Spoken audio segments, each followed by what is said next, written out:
But what I liked about this one is that he played like against type. And that's what I really enjoyed in Flower of Evil.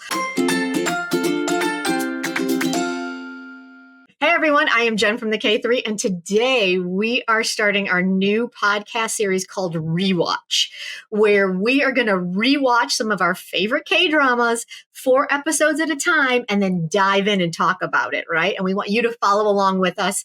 And with me today, I have 3 of my K-drama BFFs. We have MICHAELA from the Kpopcast, Carol from KDramasMusings, and of course, our girl CAITLIN from No Sleep for Dramas, because she covers them all.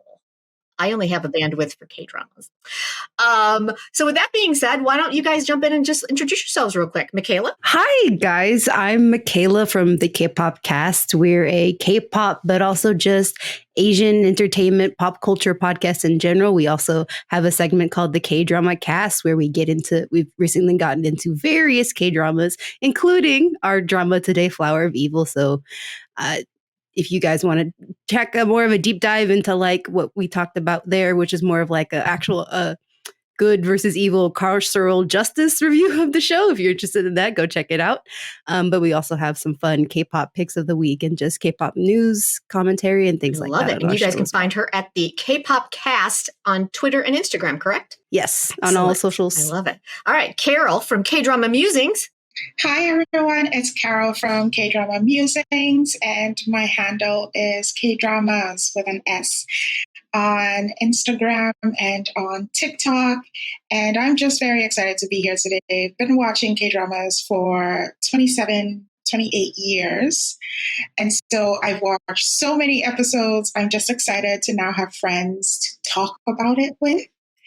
And I'm excited for today's episode. I'm so excited. Yay, I love it. 27 years. I can only imagine the changes that you have witnessed over the K-drama landscape in 27 years. That's amazing. All right, last but not least, you guys all know CAITLIN. Yeah. CAITLIN, you want to introduce yourself real quick? Hi, I'm CAITLIN. As Jenn just said, you guys probably know me. I am also on all the socials under No Sleep for Dramas. I do blog, TikTok. I sometimes guest on podcasts, as well as you'll see me on the K3 YouTube channel. I have not been watching dramas for 27 years, but I've been watching it for over 10. So that's nice. That's so great. Yeah. I am a newbie. I think I'm only like 7, 8 years in, but it's just the landscape has changed so much just in that short amount of time that I can only imagine what you've all witnessed over the years. So that brings us to Flower of Evil. Like, Flower of Evil is probably my all-time, it probably is the #1 spot. It's one of the few dramas I've rewatched multiple times. And so that is why that's the one that I chose to go ahead and be like, hey guys, you want to come and hang out and talk Flower of Evil with me? Because I can talk about this drama forever. It just was one of those, it just really struck me. It was very well done. The acting was great. I love the story. But, we see that all the time with dramas, right? There's so many that we really enjoy. So I think it's about what is it that makes it a rewatchable one? And I was talking with you guys earlier when we were just kind of planning this. And I had mentioned that I think the thing is that we watch so many dramas because they're like 16, 20 episodes, and then they're gone. And then we've moved on to the next one. So we really haven't had a chance to obsess about it and really talk about it because it goes by so fast. So that's kind of why I wanted to start this rewatch podcast. And so that's kind of where we're at with it. And then you guys all agreed to join me on the Flower of Evil trek. With that being said, I want to ask, what were your thoughts? Because we obviously know Jenn is the hugest Flower of Evil fan. What did you guys think when you first watched Flower of Evil? Did you love it as much as I did, or were you just kind of like, that's a good one, but it's just a K-drama? I loved this one. I'm a huge Lee Joon Gi fan, and I've been watching him since Iljime, Time Between Dog and Wolf, all those really good shows. And I think he picks really intriguing projects. And so when I saw Flower of Evil and it was Moon Chae-won, I was just like, yeah, of course, I'm in. And this show had a way of really giving you cliffhangers of, is that him or is that someone else? and I was living for it each episode. Absolutely. So I was going to say, we're going to dive into it, but episode 1 through 4, like one of my biggest notes is like, they really kept you guessing if he really was the bad guy for full 4 episodes. It was amazing. And I've watched it like 4 times and I'm still like, oh, so good. Yeah. MICHAELA, what about you? What was your first thoughts when you watched it? Well, yeah, no, they keep you guessing. And the first thing that I definitely noticed after I've admittedly rewatched this a few times, more like maybe like 4 or 5 times, like Jenn, this is a number 1 on my list as far as K-dramas that are the most rewatchable and that I do rewatch kind of around this time. It's kind of like my fall winter drama that I like to watch. But yeah, they definitely keep you guessing. And especially in the rewatch, I noticed there, especially in flashback scenes, certain takes that they use to show situations, definitely, they don't help you. They won't really want to lead you in this direction of like seeing the worst of the character before you can like really figure out all the information. Right? I love that. It was like, give me a little bit, then flash it back to give you a little insight, and then flash it forward. Oh, it was just so good. I'm so glad someone else has watched this one as many times as I have. And Caitlin, what about you? I feel like ultimately you're going to be our outlier in this entire series. So, I mean, when this drama was first announced, I'm a crime K-drama junkie. So, like, I knew I was going to watch this. It wasn't a matter of me not watching it. But Lee Joon Gi was not the thing that drew me to watch this in the first place. It was the addition of Kim Ji-hoon. And the fact that when they announced him, they didn't say anything about what his role was going to be or anything like that. And I fell in love with Kim Ji-hoon like 3 years prior to when this aired in another drama. And he hadn't done a drama since that drama. So I was like, oh my God, we're getting a comeback. This is exciting. And I don't even know what he's doing. I hope it's great. And obviously without spoilers, we all know his role in this drama if you've seen it. So this drama, in my personal opinion, was like his second coming in K-drama land, because we all know like what happened afterward with him joining the Netflix shows and everything like that. So I was going to watch this show anyway, but he was actually really what drew me to watch this show. Now, what's interesting for me is like I like Lee Joon Gi, but I was never a huge Lee Joon Gi fan. Like I was not like but I watched this one. And I was like, it was just such a, from what I'd seen, because I didn't go deep in his filmography, but it just seemed like such a different character than what I'd seen over the Lawless Lawyer, and I forget the other one that I watched. There's a couple of them. He was. I tried. I couldn't get through it. I tried really hard. Vampires are my thing. I love them.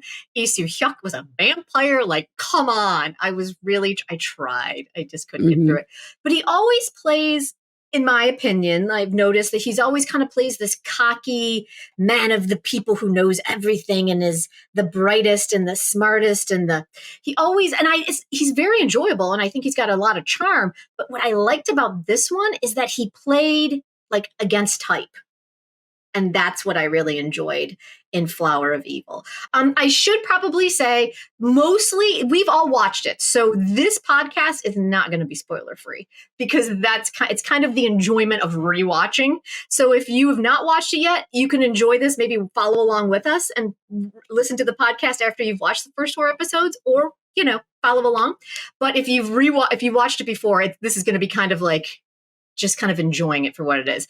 With that being said, Kim Ji-hoon, I did not know who he was, but I knew at the end of episode 3, I think, when they revealed him, I'm like, well, we know this is a bigger character because that man's mane of glory, there's no way they're wasting that on a coma patient. There is no way. He's too pretty and his hair is luscious. There is no way they're wasting that on just a coma patient who's going to sit there for 12 episodes. So, yeah. All right. So let's dive in. Let's get started with episodes 1 through 4. Okay. So that's what we're discussing this week. So a basic, very easy synopsis, because I tried to pull one from the My Drama list and that, but it didn't really cover how I felt it was. So basically, he's a doting husband, right? And father.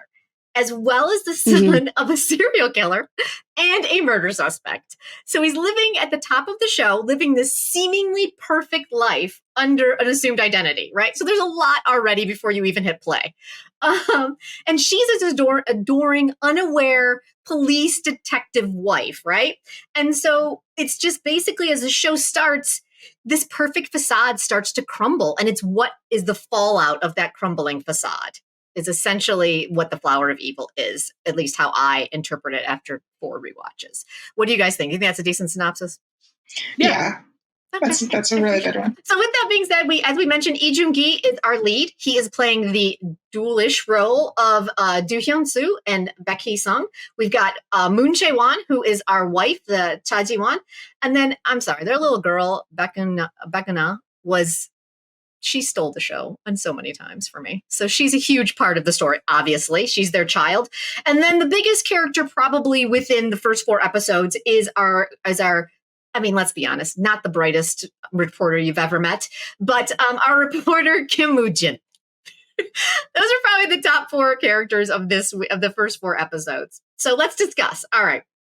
So we've already kind of talked about where Flower of Evil currently falls in your watch list and if you've rewatched it before. So we're hitting play on this rewatch. So you hit play, y'all. What were your first thoughts as the opening? Caitlin's ready to go. As soon as you hit play and that opening scene starts with him being needed to be rescued in the fishery, drowning. Caitlin, go. I forgot it started this way. And this is like one of my favorite scenes from the entire drama. So I was like, oh my God, it starts here. So I was very glad that it started on that scene. I too kind of forgot. Like as soon as the opening string from the theme song started, I literally stopped and was like, this theme song brings me so much joy. It just makes me so happy every time I hear it. And then they cut to the scene of them in the fishery where he's drowning and she's trying to save him and they're having this voiceover of just thoughts to each other. And I'm like, that's right.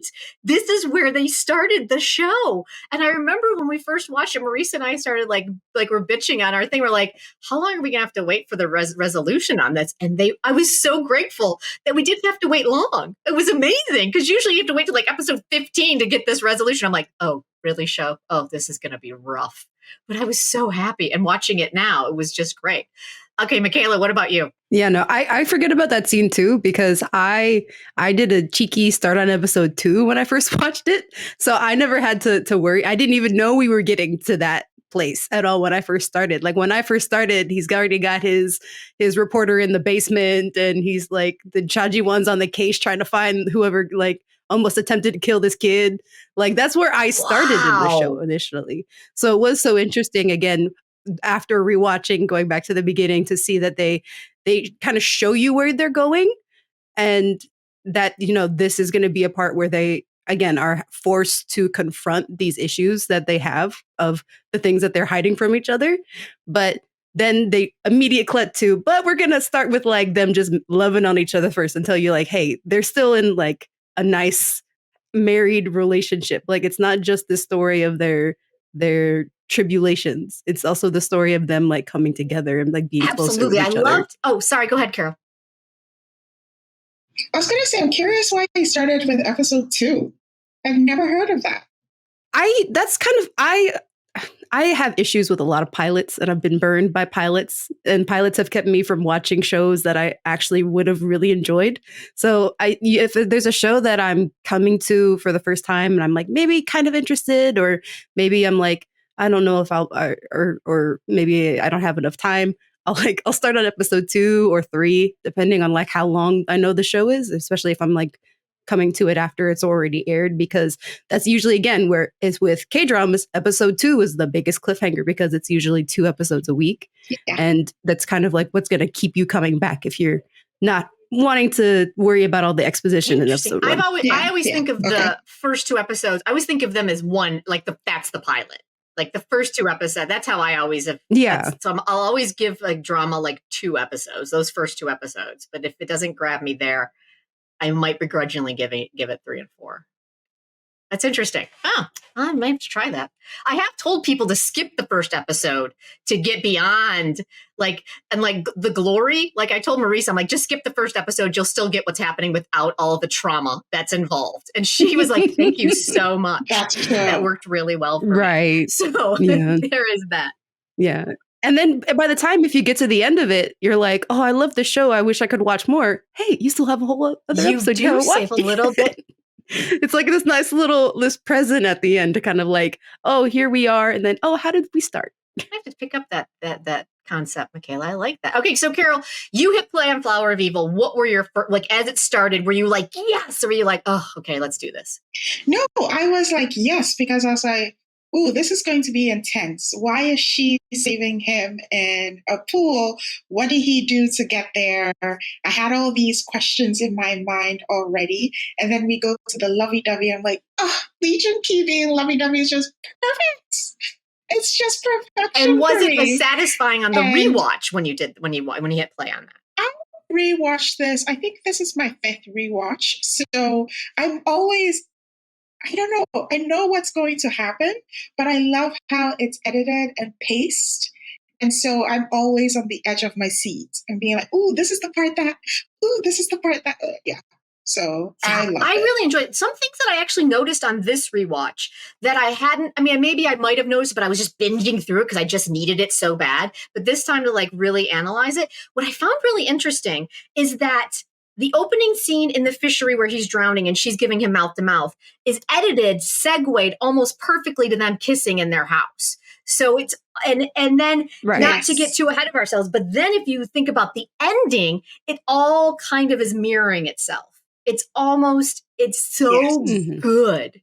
It's so good. And I was like, damn, show.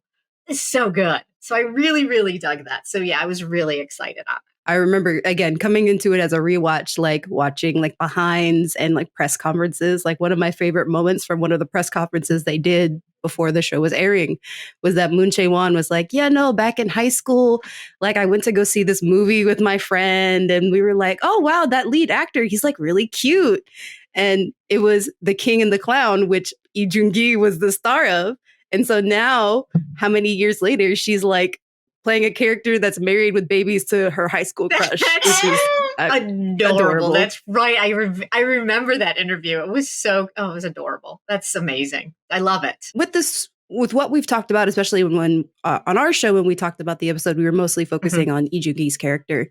So for me, going into this rewatch, I really wanted to focus on Moon Chae-won's character, Cha Ji-won, because there's a big focus on like his story and like how he evolves and how he like figures out who he is. But every rewatch, I realize I'm not really focused on her character's development.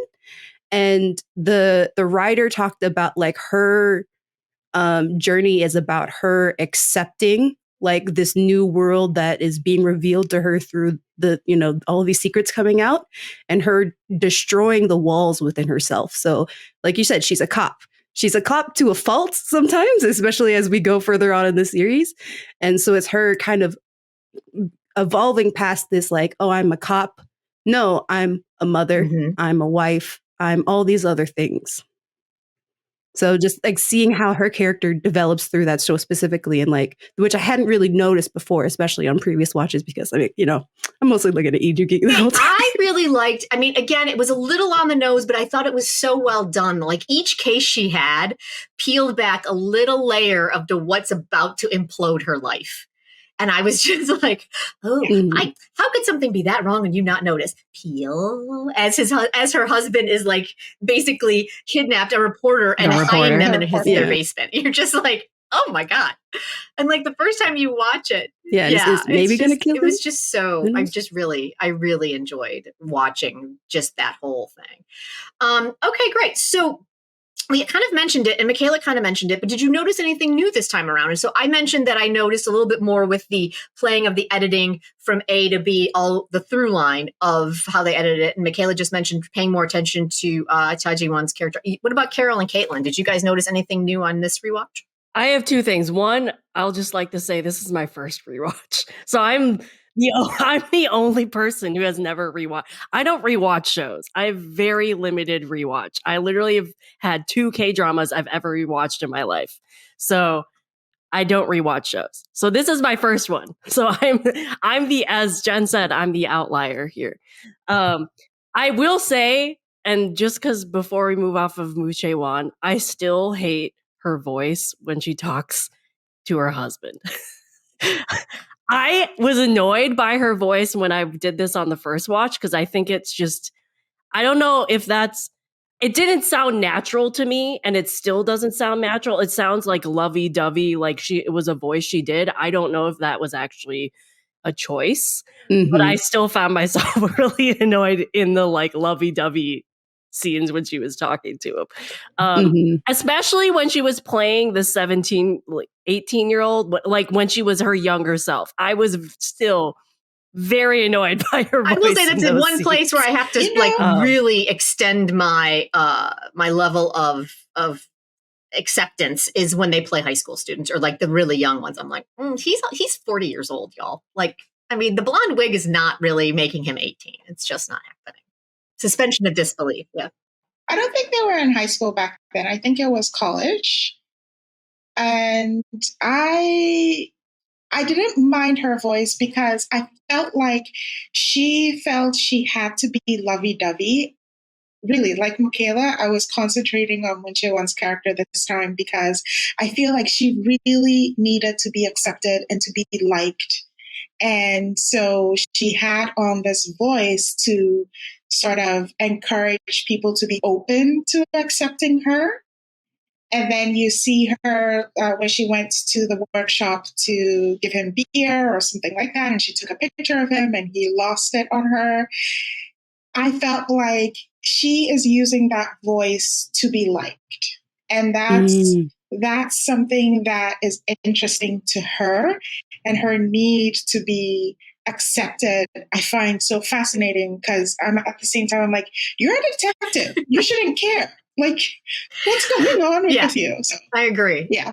I agree. Okay. I will say there was a quote I wrote down in episode 1 that it was the older male partner, the older cop. He said, quote, "Of all the crazy people, guess which kind is most annoying? Patient people." And I was like, that is literally Lee Joon Gi's character to like the T. Because I mean, he had to put on this whole facade and practice his facial expressions for years and years and years and years and years.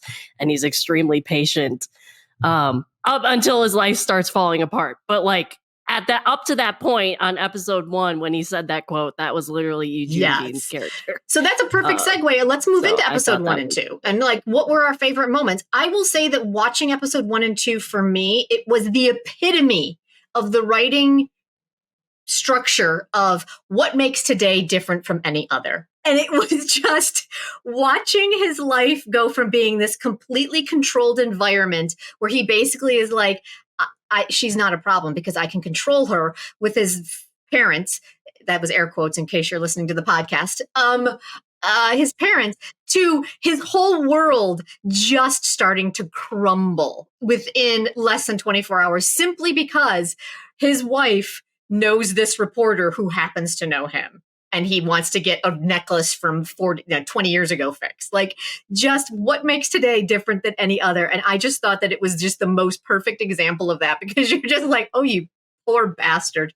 You poor bastard. So what about you guys? I will say still one of my favorite moments, and this is going all the way to the episode 2, which up until this point in episode 2, you really don't see MICHAELA have a dark side. Like, she's a cop, she's justice, she, like, as Carol was saying, like, put on a facade of wanting people to like her. And then that whole bathroom scene with the girl who killed the older woman, I was like, I remember when I first watched this, I was like, oh, so she's a little crazy too. Like, it's not just her husband, right? Potentially. So like, I still love that scene on the rewatch because it was more of like, it was like a switch. It was kind of what Lee Joon Gi's character was been doing, whereas Lee Joon Gi, that I noticed obviously in the first Rewatch as well as this second one, is like he is very well, like he does switching on and off his emotions and facial expressions at like a blink of an eye very well. So when she did that pretty much in this bathroom scene, from like just, I mean, getting this woman to like come with her or just confess to her, to completely just like taking her to the ground and like putting the knife from her purse to the neck and like, oh, I'm a cop, I can do this, blah, blah, blah. That I remember it on the first watch as well as this watch. I was like, okay, they're kind of made for each other. Like, Right? honestly, they're Right? kind of And she made got for each spice. other. I like the spice. I was very happy to see that for sure. All right, MICHAELA, what about you? What was some of your favorite moments in episodes 1 and 2? Oh, just anytime I see the family together, just like the three of them with their little girl, like just being parents and just loving each other is just, that's the heart of the show. Like, yeah, there's a lot of darkness, but again, it's just around this family, like just trying to figure out their life together. And like the little actress that plays like Baek Ha is just so, she steals my heart every time she says and those anything in damn the show. egg tarts, I literally, they were they were the best. I just love them so much. Yeah. Carol? For me, it was the, like MICHAELA said, the family. But there was a scene where Lee Joon Gi takes his daughter to school, and they have that interaction with the teacher, and the teacher is like, your dad is so perfect, whatever. I thought it was so cute, and I could see him playing a role, a very believable role, because he has everyone fooled, and then you see him meet the reporter for the first time in his studio, and there's a switch. The air is different, and the way he's talking is different, and it's almost very threatening, like you've come into my cage and we're gonna play. And I just loved those and two scenes. even when he dropped his daughter off, he also kind of had that switch on a lower level when he turned around and called his mom, or the mom, and he was just like, yeah. He turns and like, we need to talk, I'm coming over. I was like, oh, like it was just, I think that's why for me, it's just the Lee Joon Gi role, because it was just, he just so hit all those turns always. And what comes up, and I don't, when we get to it, I will talk to it. It's like an episode, I want to say like 8, maybe 10. It's like my favorite scene of all time. And it's the one that makes me, I will die on the hill that he should have won the Baeksang for sure. And I'm still angry he did not win it for this role. It was so good. One of my favorite scenes, and I love the family and I love the whole dynamic of it, but one of my favorite scenes, because it was just so well executed, and I felt like it just set the stage with no exposition fairy came through. There wasn't like a 4-minute monologue, but that first dinner scene, basically transitioning from them being lovey-dovey in the workshop to her racing to get ready for this thing. And you think it's just a regular birthday dinner. And then they cut to that 2-shot of the parents just staring down at this little, like a creature. Like, what is this? How have you why are we here? And it was just the angle of the shot being, with them looking down and her having being scared. It was just brilliantly done with the transition and explaining with very little need to again, that exposition fairy. You knew instantly that something weird is going on here. Like, there is something off. And then as the dinner progressed, you learn that Lee Joon Gi is like, I got G1 under control. There's no need to worry. And it was I just thought it just with very few words let us know that this all is not as it seems. And I thought it was brilliant. Caitlin? One thing I also wrote down is, and I don't know if I noticed this on my first watch, but in the second watch, the camera angles and like how close the camera is to specifically Lee Joon Gi, because this mostly has happened in the scenes he's done, add to the tension of his character, the dramatic effect of him trying to get out of these situations or confronting the reporter or fighting the reporter. And they do the same thing with like the 2 criminals and the 2 episodic crimes in these 2 first episodes. Like, I noticed the camera angles and the closeness of the camera shots more in the second rewatch, which again led to the tension building of this.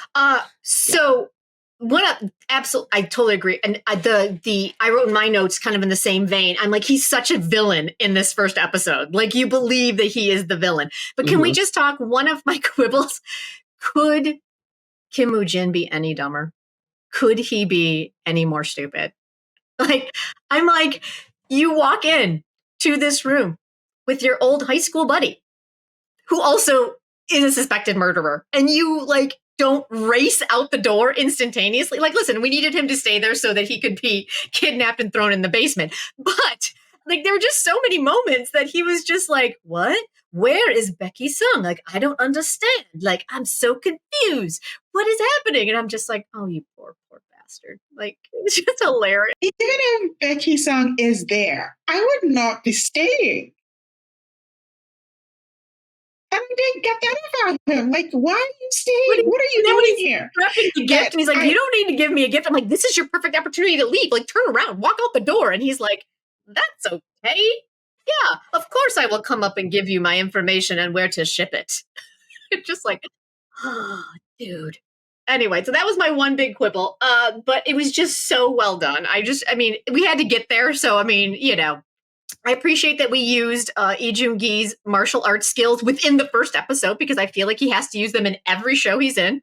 Even if he is just your average metal craftsman, he still has mad skills. Mad martial arts skills. That is the other thing I will say, just in K-dramas in general. One of my favorite things is like the level of just unique occupations that everybody has. Like, have you ever seen a US drama where someone is a metal craftsman as the lead? Like, it just doesn't happen. And like, he's actually crafting. It's not like he's just sitting, you know, in a chair and is like, I'm a metal craftsman. Look at my wares. Like, they got him like making shit and stuff. And I'm just like, what kind of training did he have to go to like play this role? Like, I was fascinated by it. Exactly. It was a lot of fun. Anyway, I love that part. I will say, okay, so at the end of episode 2, I laughed in my rewatch because I forgot how dramatic the end of episode 2 was. Because like, he not only like walks in this black raincoat, obviously because like we just had another murder or whatever, but like the music swells and the instrumental is just so dramatic. Like, I love the music. Don't forget the lightning, Caitlin. But, like, don't forget the lightning crash. Yeah, the lightning. Yeah, the lightning, and like carrying a plastic bag and you can't see anything and it's 3:00 in the morning. Like, I laughed on my rewatch because I was like, oh my God, I forgot how dramatic this was. And some of the water dripping on his coat looked like blood. Just with the shadows of the light. It was just perfection. I loved it. Yeah. I laughed it, but in a way that I was like, I love this show so much.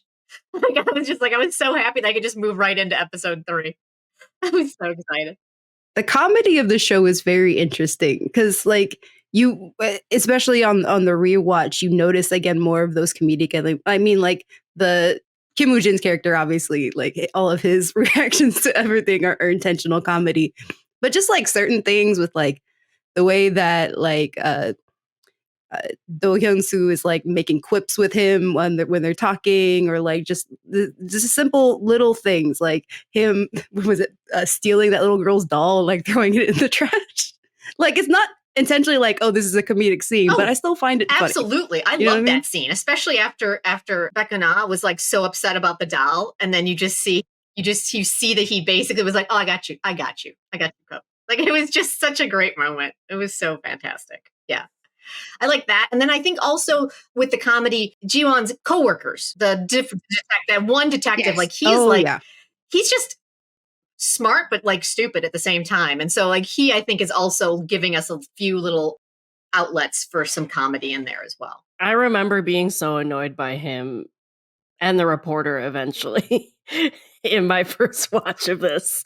So I'm assuming I'm going to be annoyed again. I think one of my notes in all of episode 1 and 2, I think even into 3 and 4, and I love it, but it's like, how in God's name did Kim Woo-jin go from being basically a captive to like his best friend by the end of this drama? Just that growth alone, You're just like, that's It's an impressive way to script something, but I believed it the whole time. I was like, yes, absolutely. Yeah. I got it. Yeah, Total that makes sense. Yes, you tortured me, but I didn't make it easy for you in high school either. So we're even. Same. Yeah. Right? It's just. And bringing up the high school, I did write a note on episode 2 because I think this is the first time they showed up. And I know I mentioned this multiple times in my first watch of Flower Evil. They picked young actors to portray these characters in high school to a T. Like it could have been them in high school, especially Lee Joon Gi's character. Like I still was like, oh my God, I forgot how good this casting was. I was the exact same. When they showed him tied to a tree, I was like, oh my God, that's right. This kid is like a young Lee Joon Gi. Like I was like, wow. It was so good. Yeah. Absolutely. Okay, so let's move down to 3 and 4. So I kind of like 1 and 2 is kind of the pilot, right? And so it just basically sets us up for basically Taeki Sung's world imploding. Like it's all going to shit, and that's the story, right? And how is he going to handle it? Is he the bad guy? Is he not? And then we move into 3 and 4 with the kind of the same, where are we with him? And so, what did you guys think about 3 and 4? I loved 3 because I finally felt like he was being pushed and he didn't know how to handle it. So my favorite scene actually is when was that 3 or 4? When he takes Moon, the reporter, to his house and he is on the ledge on the balcony while his wife is in the house and he gets a call and now he's pretending 3, right? He's pretending to be what she knows while hanging on the ledge. I was just like, you are amazing. You're struggling. Your world is imploding, like we've said, but you're sort of handling it, but at the same time as busting at the seams. How are you feeling? Like it's something that we see later in other episodes that I really liked, but I love the progression that Lee Joon Gi did of this character, whatever name you want to use, basically starting to have a panic attack. Like he is going into full anxiety because he's never had to experience this before. Everything's always been under his control to the most extent, right? Especially this marriage and this family, right? He's basically played the role to make sure everything stays copacetic. And all of a sudden it's falling apart. And I love the beats that you see, especially with him hanging off the thing and keeping it together because that's what he does. And then when he gets inside Kim Woo-jin's apartment and everybody leaves and he just kind of kicks his head back and like you see that panic attack starting to kick in. And over the episodes, you see Lee Joon Gi build on that and build on that and build on that until it just and it's just one of my favorite acting bits I've ever seen. And I love it. What I found interesting, and the question I have for when we all share, after we all share, is with Lee Joon Gi's character, we know that he doesn't care. Essentially, he has learned to care. And so I was confused as to why he didn't just let it all go to dust. Like, what is it about this family and this moment that he doesn't want it to go to dust? Because really, he doesn't care. See, I kind of looked at it a different way. I looked at it as he doesn't believe he cares because he's been told he doesn't care. Like he's been told over and over again that because of his condition that he does not have the ability to care. So he doesn't believe he cares. But the way I always interpreted it is that through the years of doing, they always say like in psychology, like just smile. And if you smile, it kind of changes and I feel like he's done the bit so long that it's no longer a bit. It's part of who he is. So, but he doesn't believe that because on a surface level, he thinks he's just playing the role. But the second the role is about to be exposed is when he starts to have that panic. And so that's how I always saw it. I always saw it as him in his soul and in his core, knowing that there's a care and a love there, but not because he's never used those words or those expressions that he doesn't even know what that means. He just thinks it's part of what he's playing. That's how I've always seen it. What about you guys? What about MICHAELA, Okay, Caitlin? What okay. about you guys? I think it also has to do with his father too, because all of the trauma he has from his father and what the village did to him with his father, along with, again, years and years and years of what Jen was just saying, of people telling him that he is going to turn out to be his father. I think that also has caused his ability to notice that he actually does care, and he actually does have these moments where he cares. Like, for example, the doll thing. I think if he absolutely did not care about anything, he wouldn't have done the doll. And I noticed that on my rewatch too. I was like, oh, that's a little sign that he actually is not playing a part anymore. So I think he has just been conditioned from what Jen was saying into what his father did, and him being the son of a serial killer and having to deal with societal issues going along with that. He doesn't know how to identify anything. And also, like, growing up in that household, he probably has never been taught those things, or even like given those things from a parent. Maybe his sister, obviously that's another role, but like he hasn't had good examples of that until he started playing this bit. Even with the family and the parents he gained from, like, the doctor and the pharmacist, like, they're not the loving parents that he should have gotten as an example either. So his wife and his child was his first examples of love and affection and this whole thing. So I don't think he just doesn't have examples and can't really identify with that. Yeah, I agree. I think ultimately he does care, and he's just spent his life pretending not to care because that's what he's been told. And if he did, like you said, Carol, like just give it all up, I think that's counter to what this show is trying to do. Because when I tried to think of like Western examples or comparisons of predecessors to the show, like I think of shows like You or Dexter, or like shows that are actually following literal serial killer murderers going about life trying to pretend to be real people, when in actuality there's the real person is the darkness that is in them. With Lee Joon Gi's character, it's the opposite.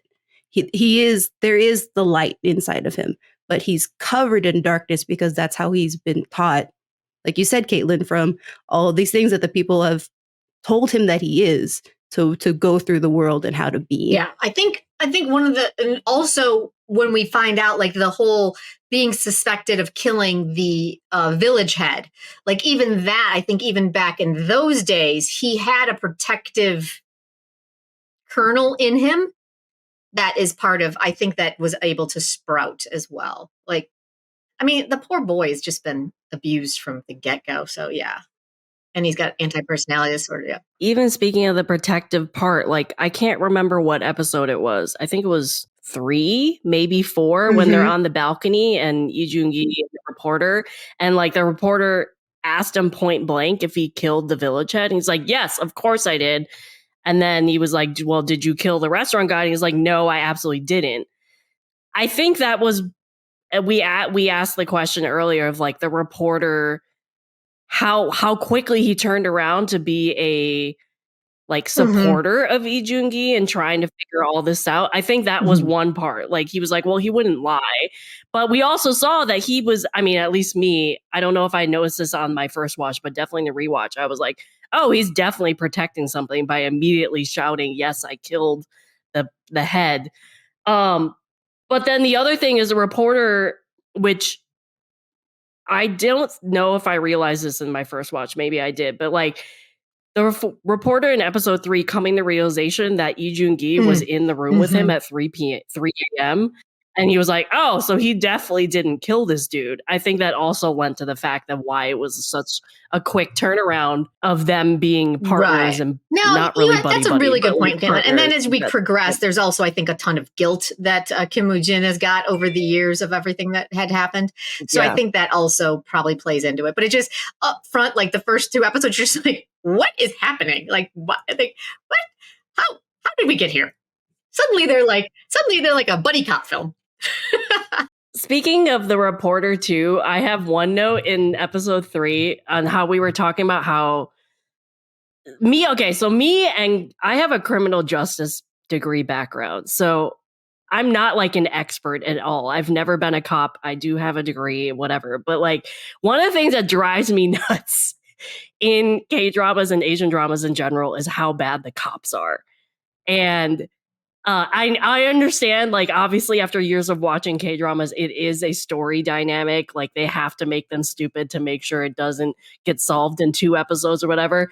But the part where, like, they're interrogating the reporter in episode 3, and he starts talking about, like, basically from a first-person perspective on Lee Joo Gi's like high school persona name. I can't remember. Do-Hun Soo or something. I like remember thinking, because before, like when Moo Chae-won was like, "Oh, so you know him? Like you're talking like you knew him personally," and he's like, "No, I've like stories." I was like, "You literally just said you were the neighbor of this serial killer like 3 sentences before that." Like, if I was Moo Chae-won, I would have been like, okay, well, at least he met the kid. Maybe not friends, but he obviously lived next door. You probably met this person. So if I was the reporter, I would have been like, yeah, I was his neighbor. Of course I've met the guy. Like, I was like, let's take the, unfortunately, how bad the cops are in almost every K-drama I watch. They kept the Tumblr next to their office desk, and it recorded for how long? Like days. Days. And all of a sudden they're like, what? But then also in that same conversation, I like, why didn't the cop point that out? That was the other thing I noticed in the conversation. I was like, why didn't they just say you just said he was your neighbor? So that was like things I noticed in this rewatch is like, I don't understand why this conversation, I mean, I do. We obviously do know why the conversation went the way it did, because it had the last 16 episodes. But still. We got to get to point B, and that's how we get there. I love it. Okay, so at the end of episode 3, and this is just one of the greatest reveals in my personal opinion. And this show had so many great reveals, but the one where they do the big reveal. And now for some quick K3 K-drama coffee break business. That's right. We love sharing our K-drama thoughts with you, our community of K-drama lovers. And we have a few ways that you can support us. You can buy us a coffee at ko-fi.com/the-K3. And by becoming a member, you will get a calendar with weekly updates and also Jen's blog filled with her K-drama thoughts. You can also find us on YouTube. If you go into our archive, we have years of K-dramas to recommend for you. And talk to us there as well on our community tab. We also have a discount for a VPN service. So if you are dying to get your K-dramas that are airing only on Disney Plus in Asia, you can use our VPN. It keeps your devices safe. Just look for the code in the description below.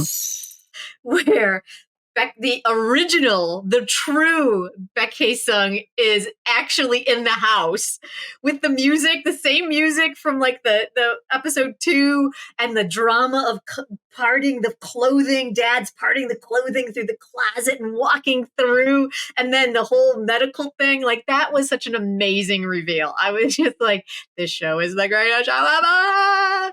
And then we see Kim Ji-hoon, which, as I said earlier at the top of the show, like, just looking at him laying in bed unconscious, I had no knowledge of him. I have no reference point for Kim Ji-hoon. And just looking at this beautiful man with this gorgeous hair, I'm like, well, clearly he's important, because there's no way they're keeping him unconscious for another 12 episodes. What did you guys think of episode 4? Like, I feel like that one was really ramped up where our story was going, for sure.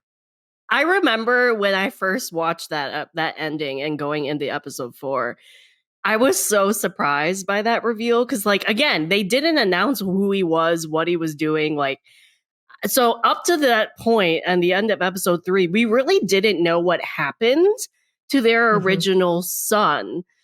And honestly, after episode 3, we really still don't know. I mean, I think it wasn't until episode 4 that we got an inkling of what might have happened.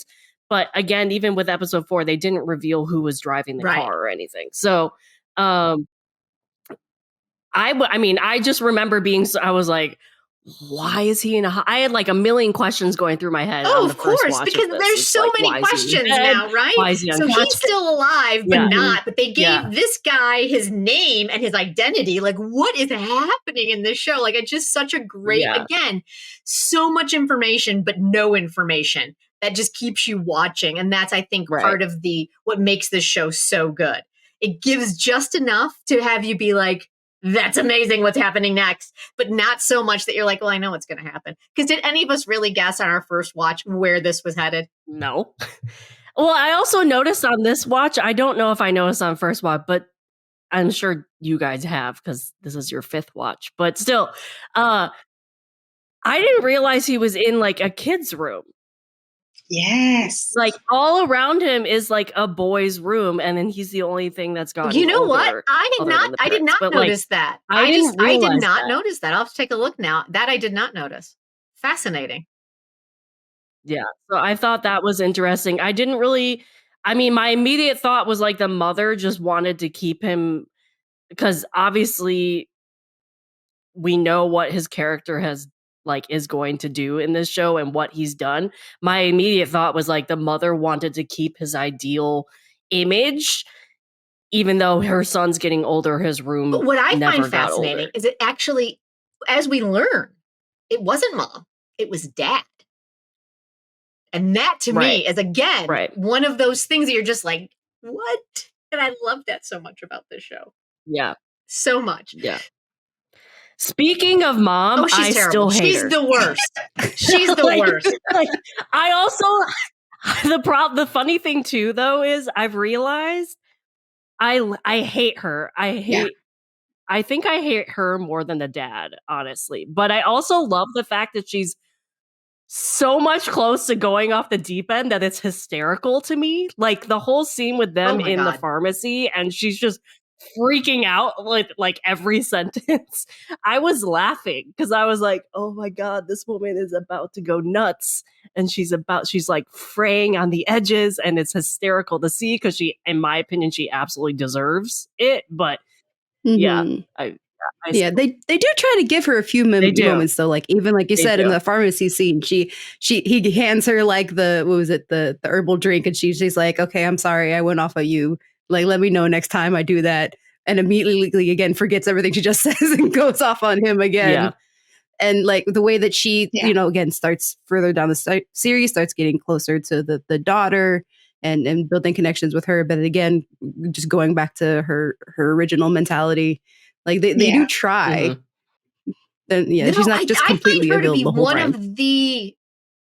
I don't know what the right word to say. She's one of the most, I know this is going to be a weird thing to say, sympathetic characters. If you look at her entire trajectory, right? Because as we get deeper and deeper into it, things that occurred beyond her control that she's now having to live with, and she just does not have the bandwidth to deal with it.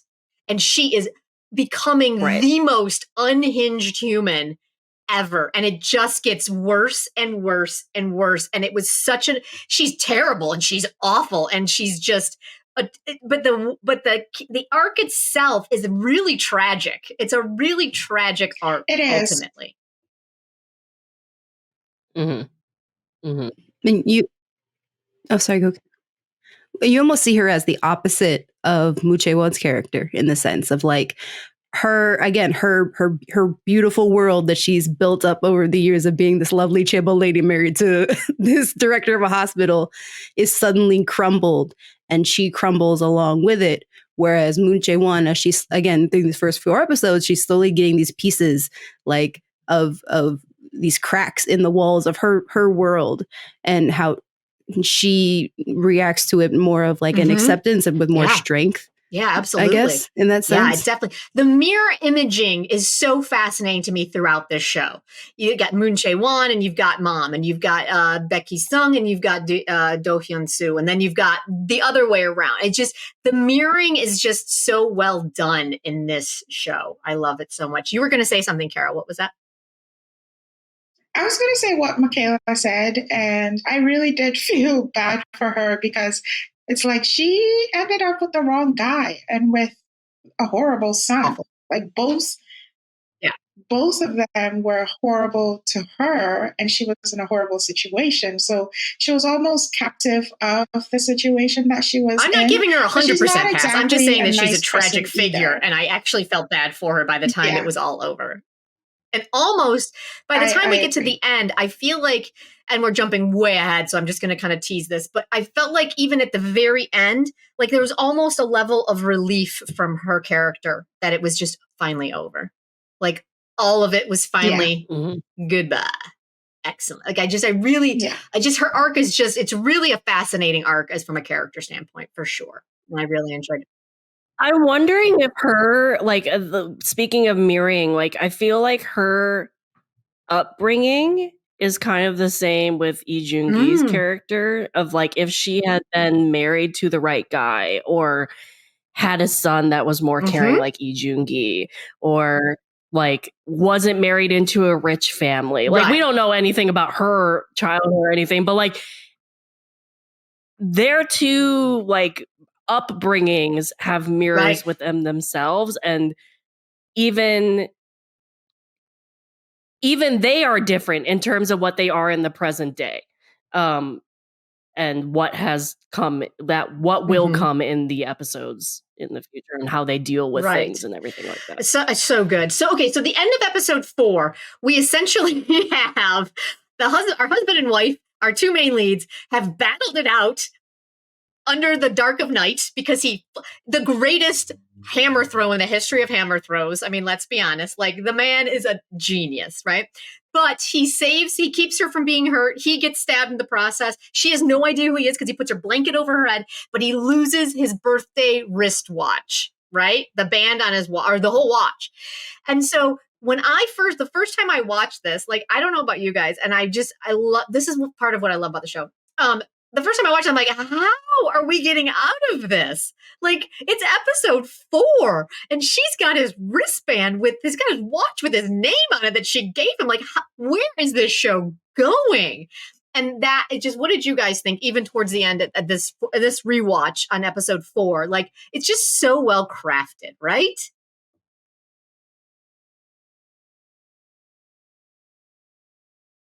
I just felt like, no, it's too soon. It's too soon. I had the exact opposite reaction. Every time I get so frustrated when she's like almost about to catch him on the ledge, almost about to catch him with the guy in the basement, almost like I was so excited to know that we are getting so much closer to them, just again revealing these secrets to each other, and then knowing that we've got how many more episodes left to deal with that, because that's the part that I'm more interested in, where the people are forced to confront those issues.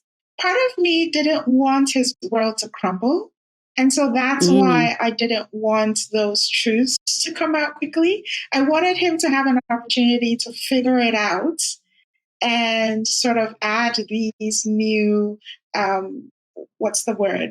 these new variables to his controlled world. And so I was just like, oh, I hope she doesn't figure it out. Oh, she's so innocent. She's not going to figure it out. She's going to give him the benefit of the doubt. That's her character. So yeah, that's where I was always, I think, torn, because on one hand, I was like, yes, we're going to get this figured out. We're only at episode 4. This is fantastic. We're going to then move on. I was super excited. But because, listen, if we would have had the near misses for another 4 episodes, I'm not sure I would have stuck this show out, because I was just like, how many near misses can we possibly have? But the flip side of it is, it's like, in my mind, I was like, where is this show going once she figures out who he is? Like, what do we do with this show? And so it was a combo platter for me when I first watched it, but now on rewatch, it's just so juicy to know that after episode 4, we're already at that trajectory of knowledge, and I'm so excited to watch the next 4 episodes. I think it's so well done. That's kind of all 4 episodes, y'all. So was there anything that we didn't cover? Okay, so 2 things. One, I forgot this because, again, this is my first rewatch. When they're in front of the house and the reporter is like, okay, this is what we're going to do. I'm going to go in here. I'm going to do this. I laughed. I didn't laugh until he was like, you're going to flip over the wall, and Lee Joon Gi's character did this like really epic flip. I was like, oh my God, the flip. I forgot about flip that. was fantastic. Yes, absolutely. Yeah. And then episode 4 was the first time we got a ritual scene in the village, in the flashback of that. And I remember thinking like, oh my God, this poor kid, like how much he's gone through. And now you add like horrible rituals. Like we all know in K-drama land, one of the tropes is if you have a ritual, it's never good. Like ever. So I just remember thinking, and I'd forgotten it showed up in episode 4. I knew it was coming, but I didn't remember that it was so early. So yeah, I just remember on my first watch, I was like, oh my God, we have to add rituals to this thing.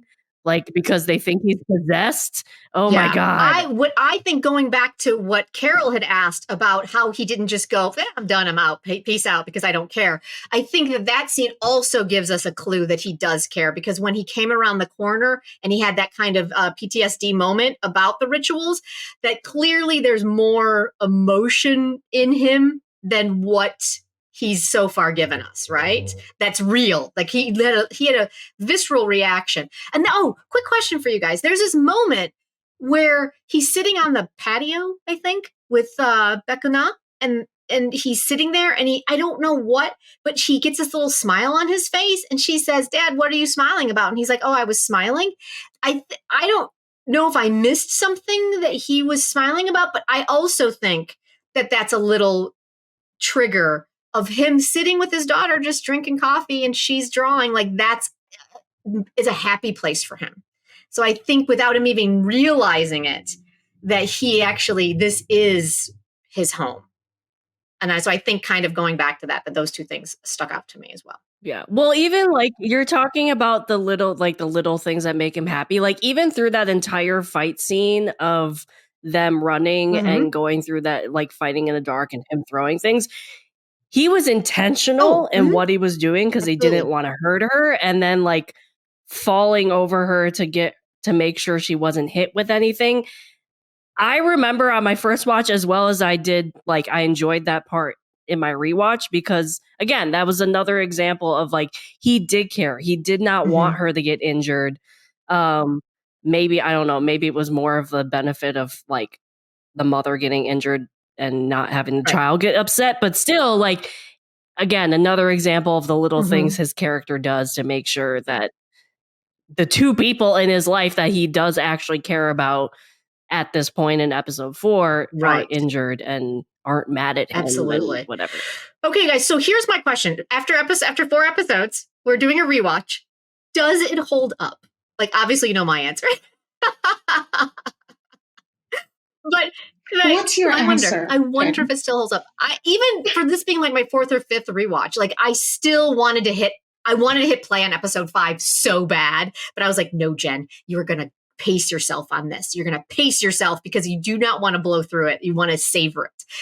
What about you guys? Michaela, you're kind of at the, 4 or 5 rewatches as well. Yeah. We're on the same page with this, Jen. Like I'm so excited. Like I'm never, if I was to critique it at all, like, see, even if I'm trying to remember, like, because I enjoyed the first watch so much, but I guess in like you said, there are certain moments where I just stopped caring about the cop stuff, and where it feels like at some points the drama is almost kind of conflicting with itself, especially in these first 4 episodes, where it's like, okay, I'm just kind of just going to keep skipping the cop bits because I'm not necessarily here for the cop drama. I'm more here for, again, this his story and their family story specifically. No, I totally agree. So if it could, maybe if they were to, again, with future remakes, maybe figure out a way to balance those two things better. I agree. Sometimes the cop stuff is like so jarringly different that I'm like, let's just move on. It's great. I love it. Carol, what about you? Where are you at with your rewatch? I'm enjoying it. I think it's a very captivating show and you're able to watch it over and over again. I'm halfway with the cop stuff, like the first story of the kid who got who fell down the stairs, etc. I was like, it's okay. But the second story with the, I guess, social worker or something, helping the grandma, and that to me was very interesting because I definitely had confirmation bias of looking at the actions and saying, of course she's not evil. Like, what are we talking about? And then for it to gradually turn and you're like, whoa, okay, Carol, reminder. The fact that they look some way doesn't mean they're not capable of doing anything. I also loved her reason. I also love, it's one of my favorite, like, just the reason she did it. Like, I was just like, what? Like, it was just so jarring. It was so jarring. Like, I didn't want to walk up those stairs every day. I was like, what? Like, it was so fantastic. Yeah. It was delicious. Caitlin, what about you? How are you doing on your first rewatch of Flower of Evil? As the three of us have been. I'm really curious. Caitlin's like, this is going to be a slog, y'all. No. I will say I'm angry that you stopped on episode 4 because obviously we know what's in episode 5, and again, that's like one of my favorite scenes of the entire drama. Yeah, no, I think it definitely still holds up. I think, as I said, I noticed some things in the rewatch that I probably either I don't remember that I noticed in the first time because this has been 3 years since I watched it, or I didn't notice it, like some quotes and some camera angles and things like that. So it's interesting to see what I pick up on. I will say, like, I do love the family units and everything, but me being a crime drama thing at heart, the family is cute and everything. And I like that.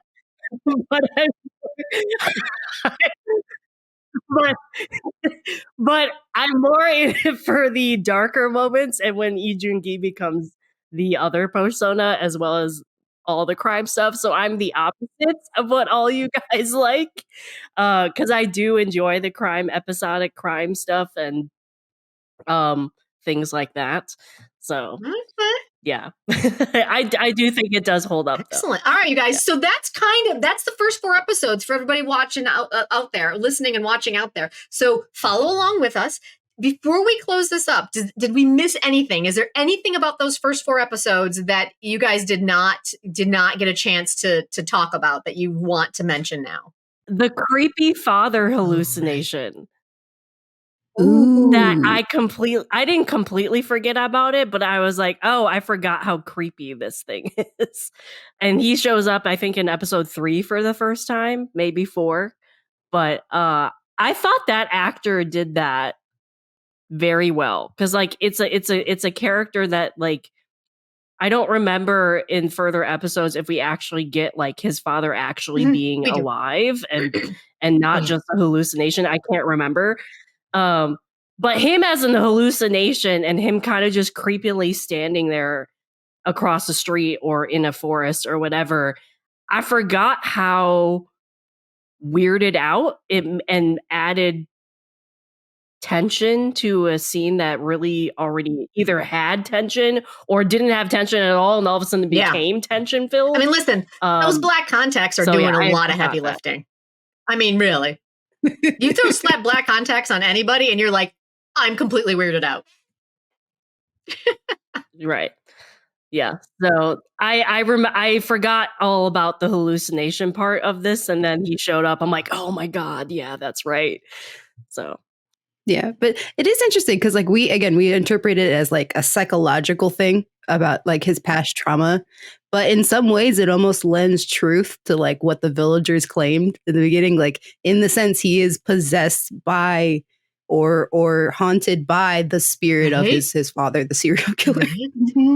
So do we have theories of like, I remember talking about this with Jenn when it first aired. Do we have theories of like why, at what points these things, he does show up? Like, what do you think makes Lee Joon Gi start seeing him? Believe from one of my rewatches that Lee Joon Gi starts seeing him after one of the exorcisms. No, just in general. Like not necessarily when at first. Like in the scenes that he has shown up in 3 and 4, he wasn't obviously going through an exorcism. So what in his psyche Like, is it a feeling of guilt? Does he feel guilt? Because like an example of, I think in episode 4, he showed up when he was on a date with MICHAELA's character. Mhm. So what in that scenario triggered the hallucination?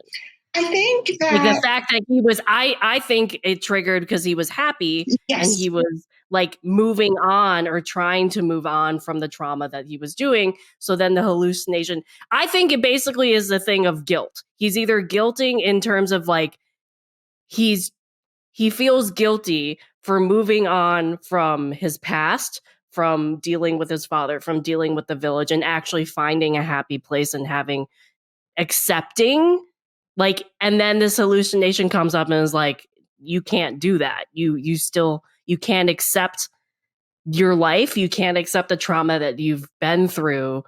I won't let you do that. Like, it's his mind basically saying you can't move on. Mhm. That's my opinion. I agree with you. I agree with Caitlin. Yeah. I think that those hallucinations come in different ways, yes, but then it's almost like, how dare you get a normal life and be happy when the rest of us are struggling, or when the rest of us are bad? You're supposed to be bad. You're my son, and you know, live the way I lived, almost. So yeah, I agree. Interesting. MICHAELA? On that point about, right to the question of like what triggers the hallucinations, I don't know, that just reminded me about some aspects about like his relationship with his mother. But I feel like I'll hold out and I'll put that in my pocket when we get to those episodes where we actually learn more about I think, okay, we'll do that. I would say that to some extent, I agree with what you're saying. I'm not sure my theory has never been guilt per se, but that Chae actually, he says it multiple times, and even I think in between episode 1 and 4, that she makes the visions go away. So there is this kind of going back to what we said, the conditioning, dad wanting him to be a serial killer, to take over the family business, to join him, and that kind of stuff. And then the exorcisms and dad killing himself and killing mom, and like all that stuff that he was expected to be. And so I feel like it's not, my opinion has always been that it's not guilt so much as, again, the conditioning. This is who you're supposed to be. It's not, what are you doing? Like, you can't have that. You are supposed to be this. And so anytime he steps outside of that very controlled environment, that's when dad shows up to be like, dog collar, don't forget your lineage. Here it is. Like, yeah, that's great. That's how I always saw it. And that's why Chae, when she's around, he disappears, because as we know, there's some connection between the two of them, which, it is what it is. Like, I mean, I have my quibbles about how they got together, because I'm like, why is she like this man? He's very not very nice. But it is what it is. But clearly there's something about her that he is drawn to, and that she makes it go away. And so that's how I saw it. All right, y'all. That was a lot of fun. Like, I love deep diving this stuff. I'm sorry, you guys. I'm really excited to do the rest of these. The episodes coming up. The next 8 episodes, I'm not going to lie to you, are some of like my favorite episodes in all of television. So get ready for Jenn to talk even more, if it's possible. I'm Jenn with the KThree. If you guys want to find us, we are at the KThree on Twitter, which I refuse to call X. So Twitter, Instagram, and over on YouTube, which you're probably watching it on there. If you are listening or watching, please give us if you're enjoying it and enjoying what we're doing, give us a like and give us a follow. It helps with all the algorithms out there, and we really appreciate it. Carol? Thank you, everyone, for listening. It was so much fun. Thank you for having me on, Jenn. And if you're looking for me, I am Kdramas Musings on Instagram and on TikTok. Eventually, I'll get to YouTube, but I'm looking forward to the next episode. So see you next week. Yes, absolutely. Yes. And Caitlin. Yeah, I'm Caitlin. You guys know me. I'm No Sleep 4, the number 4 dramas at X, Twitter, whatever you want to call it, TikTok, Instagram, Twitter. I have a blog. You can find that nosleep4dramas.com, I think is it. It's on my socials, anywhere you can find socials. Excellent. And MICHAELA. Hi, everybody. I'm Michaela from the Kpopcast, the K-pop podcast. So you can find me at the Kpopcast on all socials. We also have a super secret, not secret, Slack channel that you can find in every description of our episodes. If you want to talk more about K-pop or more K-drama stuff, especially the ones that we've covered on our show, you can always join that and come chat with us. And I'm so excited to be here, guys. I'm so This is excited. great. I am so excited. I love it. I love that you guys want to hang out and want to talk deep dive some really amazing K-dramas. And to all of you out there listening and watching, we would love to hear either your comments about the first 4, if this is a rewatch for you. Follow along with us as a rewatch. We're going to be doing the next episodes are going to be 5 through 8. Oh, the halfway point. We're going to cover that in the next one. I cannot wait. So until next time, y'all. Bye. Bye, everybody.